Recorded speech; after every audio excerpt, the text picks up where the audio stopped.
আসসালামু আলাইকুম রহমতুল্লাহি বারাকাতুহু। Welcome back to my channel. আমি ঝর্ণা কাতার থেকে বলছি। যেখান থেকে এই মুহূর্তে সংযুক্ত হয়েছেন আশা করি সবাই ভালো আছেন। আলহামদুলিল্লাহ আমিও ভালো আছি। তো এখন হচ্ছে আজকে শুক্রবার, সবাইকে জুমা মোবারক। আর এখন হচ্ছে বিকেল প্রায় ৫টা বাজে। তো আমি একটু নাস্তা খেতে বসছি, চা। আর সকালবেলা আমার ম্যাডামের জন্য যে লুচি বানাইছিলাম, সেই লুচি দিয়ে চা ভাবলাম একটু খাই। আসলে খাইতে চাই নাই, কিন্তু আমি খাইতে অনেক ভালোবাসি, তো একটু খাইতে ইচ্ছা করলো। তো যাই হোক, একটু খাই। আল্লাহ মাফ করে দিব। আল্লাহ কি, মানে আল্লাহ তো পারি না, আমার শরীর খারাপ লাগে, এর জন্য খাইতে চাই না। তবে সকাল থেকে আমি কিন্তু বানাইছি সকাল থেকে বিকেল পর্যন্ত নিজেরে কন্ট্রোল করছি, কিন্তু এখন এসে না মনে হলে একটু খাইয়েই ফেলছি। যাই হোক, আমি হচ্ছে এতক্ষণ ভিতরে কাপড় আয়রন করে আসলাম। আজকে শরীরটা মনটা খুবই ভালো, আলহামদুলিল্লাহ। আল্লাহর কাছে লাখ লাখ শুক্রিয়া। এখন আসলে এই যে 1 বছর আগেও এগুলি নিয়ে ভাবতাম না, কিন্তু এখন না এটা খুব ভাবি। কেন ভাবি? কারণ এখন যখন শরীরটা খারাপ লাগে তখন যে কেমন লাগে, তখন সুস্থতা যে কত বড় নিয়ামত আল্লাহর। যখন সুস্থ ছিলাম, যখন শরীরে শক্তি ছিল, মনে বল ছিল, মানে সব কিছু অন্যরকম লাগছে, তখন বুঝি নাই যে অসুস্থতার কি কষ্ট। এখন বুঝি। এখন যেদিন শরীর ভাল লাগে ওদিন যে কতবার বলি আলহামদুলিল্লাহ আলহামদুলিল্লাহ, মানে শরীরটা ভাল লাগতেছে। তো দিন দিন আসলে বয়স হইতেছে, বয়সের সাথে সাথে মানুষের সময়গুলো অনেক চেঞ্জ হয়, আসলে অদ্ভুত লাগে। এখনও যদি চোখটা বন্ধ করি না, মনে হয় কি এই কতদিন আগেই তো, হ্যাঁ, বান্ধবীরা সবাই একসাথে স্কুলে কলেজে কত মজা করছি, এই করছি, কিন্তু আসলে কিন্তু কতদিন আগে না, অনেকটা সময় চলে গেছে। তো আমরা অনেক মজা করছি। আমার জীবনে আমরা ৬ জনের একটা গ্রুপ ছিলাম বান্ধবীর। আমরা অনেক মজা করছি, অনেক মজা, আনন্দ করছি। যার কারণে জীবনের এই সময় এসে না আনন্দের এই আক্ষেপটা আর নাই। কত ঘুরছি, বেড়াইছি, আল্লাহু আকবার। আর আমাদের আমরা যে কাজগুলোতে থাকি ওইখানে আসলে মানুষ অনেক ভালো ছিল। মানে প্রপার টাউন ছিল না, ওটা একটু গ্রাম ছিল, তো যার কারণে সবার মধ্যে সবার আন্ডারস্ট্যান্ডিংটা ভালো ছিল।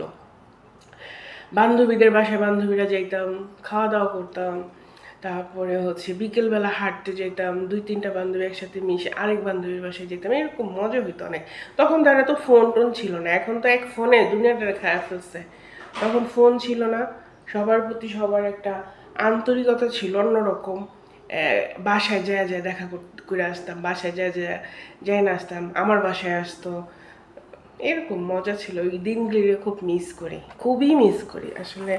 এখন আছে বান্ধবীরা, এখনো আছে, তবে সবাই নাই, যে যার জীবন নিয়ে ব্যস্ত। শুধু একটা বান্ধবীর সাথে অনেক ভালো আছে, এখনো গেলেই হয়। আর সবাই সবার বাচ্চা কাচ্চা সংসার নিয়ে ব্যস্ত, আসলে কেউ আর ওই সময়টা হয় না।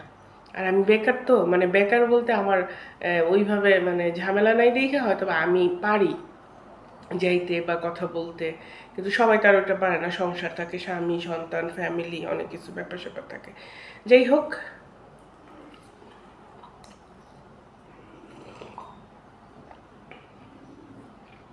বিলাই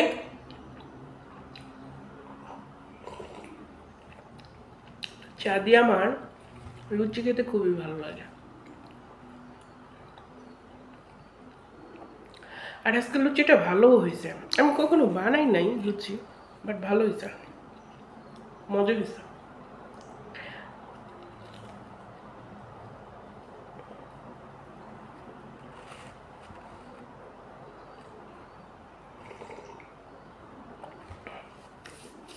তো প্রিয় ভাইয়েরা বোনেরা, আপনারা সবাই ভালো থাকবেন, ভিডিওটা কন্টিনিউ করেন। আর ভালো লাগলে লাইক কমেন্ট শেয়ার করে দেবেন, সাথে একটা সাবস্ক্রাইব করে দেবেন প্লিজ। সবাইকে ধন্যবাদ। আল্লাহ হাফিজ। তো আজকে সকালে যখন ঘুম থেকে উঠছি, ওঠার সাথে সাথে হচ্ছে ম্যাডাম আমাকে মেসেজ দিল যে ঝর্ণা সবাই ফুরি। এখন আমি ভাবি ফুরি, শুয়ে না ফুরি, মানে ফুরি কি? তো হঠাৎ করে মনে হলো, ও আচ্ছা পুরি, মানে পুরীকে ফুরি বলে, বুড়ি বুড়ি না জানি কি বলছে। যাই হোক, তো আমি বুঝতে পারছি পুরি। তো পুরি তো আসলে না, লুচি। কারণ হচ্ছে গত 3-4 দিন আগে সে বাহির থেকে কিনে নিয়ে আসছিল। হ্যাঁ, তখন আমাকে বলে এটা বুড়ি ফুরি ফুরি না জানি কী বলছে, যাই হোক। পরে আমি ভাবলাম যে আচ্ছা ঠিক আছে লুচি। তা আমি হচ্ছে সকালে একটু আটা গুলে তারপরে হচ্ছে ভাবলাম যে লুচিটা বানাই দিই, হয়তো বা তারা খাবে। এমনিতে কিন্তু শুক্রবারে তারা হচ্ছে নাস্তা করে বেশিরভাগ ডিম অমলেট, তারপরে হচ্ছে রুটি চা এগুলিই খায়। তো আজকে হয়তো বা এগুলি খেতে ইচ্ছে করছে বা সামথিং কিছু, তো ভাবলাম যে আচ্ছা ওকে ফাইন, তাহলে আমি করে দিই। তো এখানে আমি লুচি বানাই দিছি আর হচ্ছে রং চা রান্না করব, সরি দুধ চা তো আর কি ডিম, তো জিজ্ঞেস করছিলাম যে ডিম খাবে কিনা, তো ডিম খাবে না, শুধু হচ্ছে এই লুচি আর হচ্ছে দুধ চা দিয়ে ওনারা আজকে নাস্তা করবে। আর সাথে থাকবে হচ্ছে জিবনে বলতে চিজ আর কি। এটা হচ্ছে রুটি দিয়ে খায় ওই চিজ, পিজার চিজ না, কিন্তু এটা ডিফারেন্স চিজ। যাই হোক, তো আমি নাস্তা ওনাদের জন্য বানাচ্ছি। আর আমি চিন্তা করলাম যে ওনারা যেহেতু খাবে, তো আমি সানির জন্য একটু বানাই। তো এখানে আবার সানির জন্য আমি মানে একটু বেশি করেই গুলাইছিলাম আটাটা, তো সানির জন্য আবার রাখছি। কারণ আজকে দুপুরে আমি ভাবছি যে যেহেতু মুরগির মাংস আছে, তাহলে আমি একটু বেশি করে লুচি বানাই, মুরগির মাংস দিয়ে লুচি খেতে পারবে।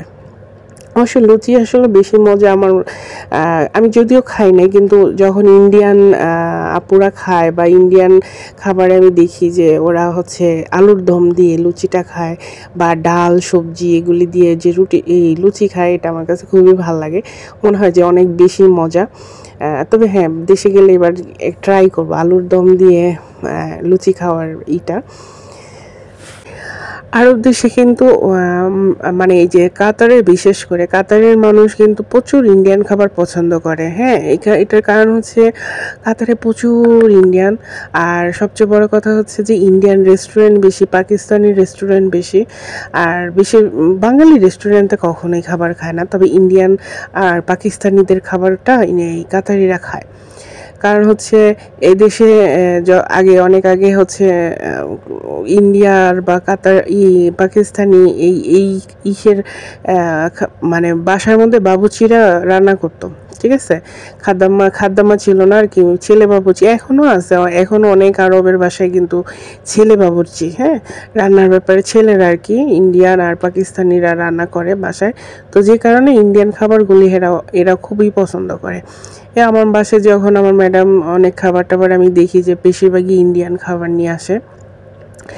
আর আমি এই কাজগুলি যখন করি তখন আমি ভাবি যে আমি এই যে কাতারে না, বিশেষ করে আমি রান্না করছি বেশি হচ্ছে আপনার জর্দানে, ঠিক আছে। ওইখানে প্রচুর রান্না করা পড়তো, কারণ লোকজন বেশি ছিল, আর ওনারা হচ্ছে প্রতি সপ্তাহে অনুষ্ঠান থাকতো, তো যার কারণে ওইখানে রান্নাটা বেশি হইতো। আর রান্নাটা প্রপারলি আমি আরবির রান্নাটা শিখছি হচ্ছে লেবানন থেকে।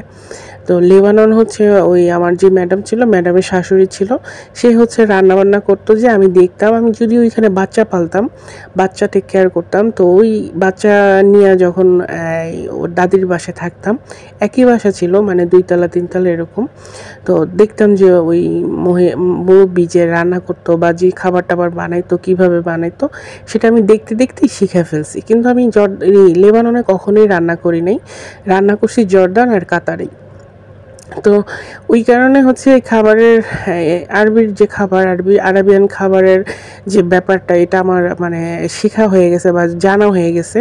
তো ওইটা নিয়ে হচ্ছে আমার দেশে গিয়ে আমি ভাবতেছি, মানে সবসময় আমার ভিতরে একটা চিন্তা যে ওইটার উপরেই হচ্ছে আমি একটা কিছু করব। ফার্স্টে স্টার্ট করব হোম ডেলিভারি, মানে বাসায় থেকে শুরু করব। যদি সাড়া পাই, তারপর হচ্ছে একটা দোকান টোকান নিয়ে ভালো করে ডেকোরেশন করে তারপরে হচ্ছে বসবো, এরকম চিন্তা ভাবনা করতেছি। বাকিটা আল্লাহ পাকের ইচ্ছা। তো এখানে আমার অলরেডি মানে এইগুলি ভাজা হয়েছে ম্যাডামদের জন্য, আর আমাদের জন্য পরে ভাজবো। তো এগুলি হচ্ছে ম্যাডামদের দিব। আর এখানে দুপুরের জন্য ব্যবস্থা করা হয়েছে ডাল, আলু ভর্তা। আর ডাল তো আমার মনে হয় যে আমার জানের জীবন, পরাণের পরাণ। জানি না কেন জানি আমার ডাল অনেক প্রিয়। বাড়িতে গেলেও আমি আম্মাকে সবসময় বলি যে আম্মা যাই রান্না করো না কেন, একটু কিন্তু ডাল রান্না করো। আজকেও আম্মাকে ফোন দিছিলাম, ফোন দিয়ে বলছি যে মা একটু কাঁচা আম রাইখো ফ্রিজে, আমি আইসার জন্য ডাল খাইতে পারি, কারণ আমি যখন যাব তখন অলরেডি আম পাইকে যাবে, কাঁচা আম আর থাকবে না। তো তুমি কিছু কাঁচা মাই না কাইটা ফ্রিজে রাইখা দিও, আমি যেন আইসার আম ডাল খাইতে পারি। তো আম্মা বলতেছে ঠিক আছে। আর সত্যি কথা বলতে আমি যেদিন ডাল রান্না করি বা আলু ভর্তা, সেদিন আমি একটু ভাত বেশি দিই, কারণ আমি একটু ভাত বেশিই খাই সেদিন। মানে ওই যে বললাম অনেক পছন্দ, আর এক মুঠ ভাত বেশি রান্না করি। আমার মতো কার কার পছন্দ অবশ্যই কমেন্টস করে জানাবেন। তবে ডাল কিন্তু হয়তোবা মানে বললে হয় যে দূর ডাল ভাত একটা কিছু হলো, ডাল এটা আবার কি, কিন্তু ডাল রান্নার মধ্যে অনেক আর্ট আছে আসলে। ডালটা যেমন আমি ডালটা সবার বাসার খাই না, আমার নিজের হাতের ডালটা আমার বেশি ভালো লাগে, আর হচ্ছে আমার আম্মার হাতের ডালও ভাল লাগে। তবে আমার নানির বাড়িতে ডাল রান্নলে আমি সেই ডাল জীবনও খাই না, মানে মনে হয় কি নদীর পানি রান্না করে ফেলছে। আমার নানির বাড়িতে আমার মামারা হচ্ছে প্রতিদিন আর কিছু হোক না মানে ডাল রান্না করতেই হবে, কিন্তু আমার নানির বাড়িতে যে ডালটা রান্না করে ওইটা ডাল না, ওইটা মনে হয় কি যে নদীর পানি, ঢলঢলা পানি। আমার আব্বা আবার পানি পছন্দ করে, এত ঘন ডাল পছন্দ করে না, মানে এক একজনের এক একটা আসলেই। তো যাই হোক, আমি হচ্ছে ডালটা যখনই রান্না করি মানে আমার লক্ষ্য থাকে হচ্ছে ডালের যে ফোড়নটা দিব সেটা যেন একেবারে পারফেক্ট হয়, একদম রসুন পেঁয়াজ যখন তেলে ভাজবো যেন একেবারে ব্রাউন কালার হয়। তারপরে হচ্ছে মাঝে মাঝে একটু পাঁচফোড়ন দেই, তারপরে একটু শুকনো মরিচ, বা পাঁচফোড়ন যদি নাও দেই একটু জিরা ফোড়ন দেই, এইভাবে আমি ডালটা মানে ফোড়ন দিই। আর ডালে তো টমেটো আর ধনা পাতা না হইলে তো মনে হয় যে ডালের মানে স্বয়ং সম্পূর্ণই হইল না। তো যাই হোক, আমার ডাল রান্নাটা শেষ, সব কিছু কমপ্লিট হয়ে গেছে। এখন হচ্ছে আলু ভর্তার জন্য আমি প্রিপারেশন নেব। তো এখানে আলু ভর্তার জন্য আমি হচ্ছে শুকনো মরিচ ভেজে রাখছি, আর হচ্ছে এখানে আলুও সিদ্ধ করা শেষ।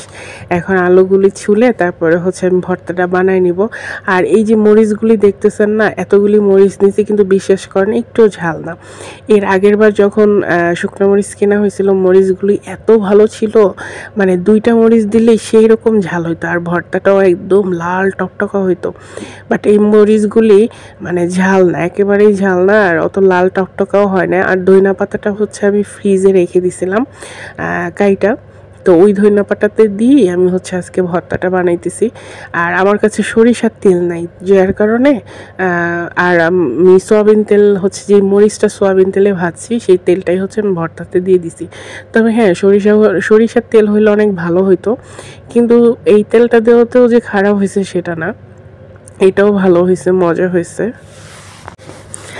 আমার কাছে গোস মাছ এইগুলির চেয়ে আমার কাছে না শাক ডাল ভর্তাই বেশি ভালো লাগে খেতে, মানে অসাধারণ একটা মজা লাগে ভাত খেতে। আর আরেকটা কথা বলি, আমি এখন রেগুলার বড় ভিডিও দিতে পারি না, হ্যাঁ লং ভিডিও যেটাকে বলে দিতে পারতেছি না, কারণ হচ্ছে লং ভিডিও বানাইতে গেলে এখন যে পরিমাণ মানে সময় দিতে হয় সেই সময়টা আর আমি এখন করতে পারতেছি না।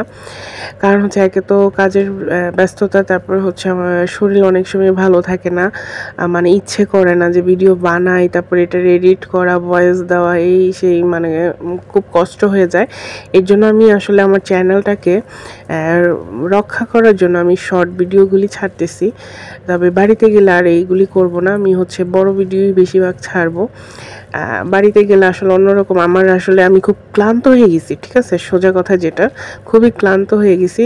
সো আমার মনে হয় যে আমি যখন বাড়িতে যাব তারপরে হচ্ছে আমি আবার মানে কিছুদিন পরে হচ্ছে আমি আবার এইরকম লং ভিডিও ছাড়বো, হয়তো 1-2 দিন পর পর একটা ভিডিও ছাড়বো, এরকম করব। এই হচ্ছে কথা।